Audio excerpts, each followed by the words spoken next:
Hey everyone, you can probably tell how late it is because of how much of a mess I look, but yes, it is currently 3 a.m., my prime hours for making content. And just something's been on my mind, I just want to make a quick video. So there is a Xenoblade 3 Direct taking place tomorrow. Don't worry, it's not going to replace the general Nintendo Direct. That's still coming, I can assure you that. There's been Directs a week or two before, general Directs before. I think they should have done the general direct first, but, you know, history has shown that this does not cancel the possibility of a normal direct. So, you know, don't be worried about that. But that's not what I want to talk about. I want to talk about particularly some of the reaction to the announcements of the Xenoblade 3 Direct in terms of spoilers. Because I've noticed in recent years, there's been kind of a weird spoiler culture on the internet that on one hand I appreciate because I myself am very spoiler sensitive.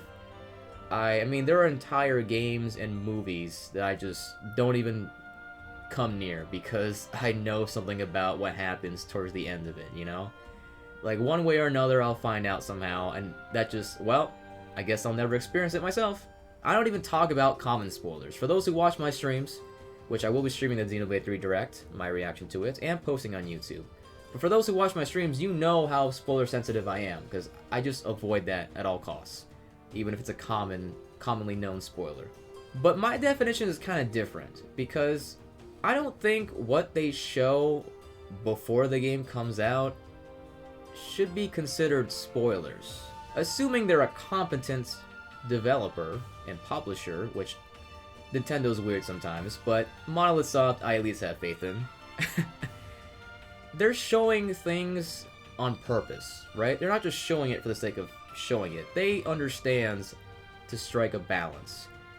You know, I think the most egregious example that I can side fully with you on is Batman v Superman, the movie.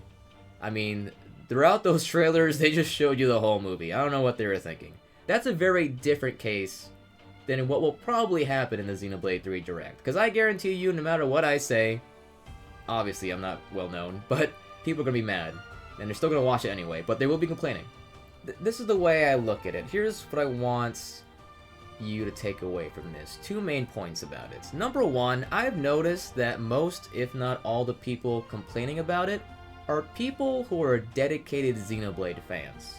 And or Nintendo fans who are just, you know, they just want to buy any Nintendo IP. It's like, hey, it's on the Switch? Sure, I'll try it. They tend to fall into those two categories.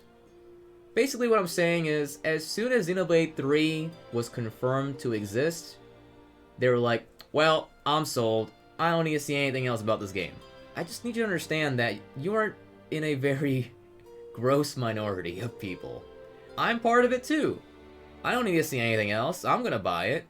But I realize that that's a very small bubble compared to the majority of people who, even if they are interested, they need to see a little more to, like, confidently, you know, assure that they will buy the game. I think people are just, I mean, social media, this is just common in general in social media, I think they're just overvaluing their own perspective, right? Like, just because you are sold in the game, and you are fully confident that it's going to be great and the story's going to be great, that doesn't mean most people in the world are. And this marketing they're doing, it's no longer for you. You're already sold, right? I know it's hard to, like, do a social media blackout because it's so prevalent in our lives, but that's not Nintendo's fault. Like, they still need to market the game to more people. Like, yeah, you're already done, but it's not just about you.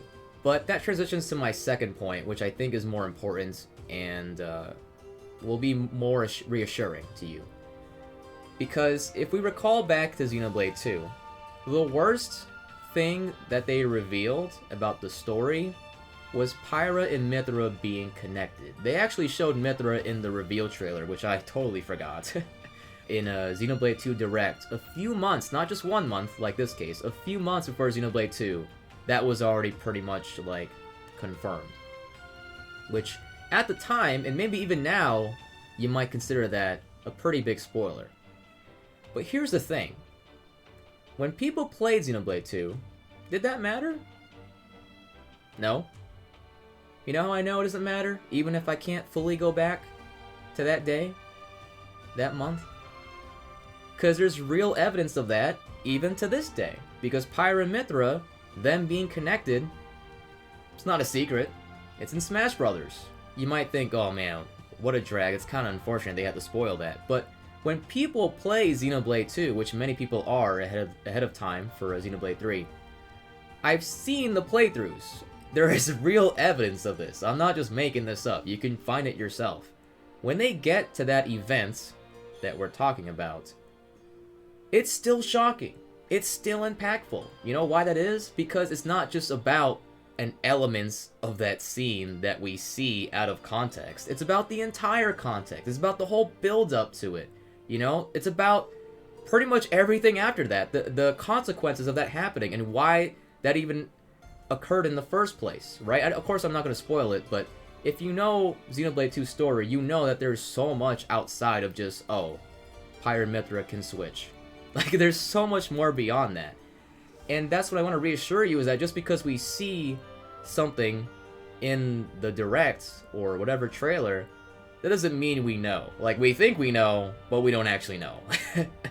and that's the thing. I think a lot of people throughout the next month are going to act like they think they know, but more likely than not, they don't actually know. And by the time they play the game, they're going to be surprised. And to go back to what I was saying about it being the worst spoiler that they showed, if that was the worst thing they showed, that wasn't really that bad, because there's so much to Xenoblade 2's story beyond that. Again, I'm not going to spoil it, but kind of early on in the story, in the grand scheme of things. Like, everything beyond that was a surprise, like, fully. I really don't think what you're going to see is going to be that crucial of a reveal. Again, I have faith in Monolith Soft. I just gave you a real example that they're going to show a surprise, probably out of context, and probably early game. It's not going to be that big of a deal when we actually play the game. But until then, you'll see people complain. It's not going to be me. Personally, just to give you a little extra here before I end the video, I personally predict that they will show Pyra and or Mythra in the game in some form. If they're in the game, and if it's not like the latter half of the game, I think they need to show that. As soon as they show Pyra and Mythra in Xenoblade 3, more copies sold. Instantly. That's just the Smash Brothers effect. Because again, even if you know Pyra and Mythra are in Smash, you might not necessarily know that's Xenoblade. I know that sounds so simple to maybe the audience of this video, but don't underestimate the amount of people who just don't know that. They're just not that invested in Nintendo properties, or maybe they're just casual fans, right?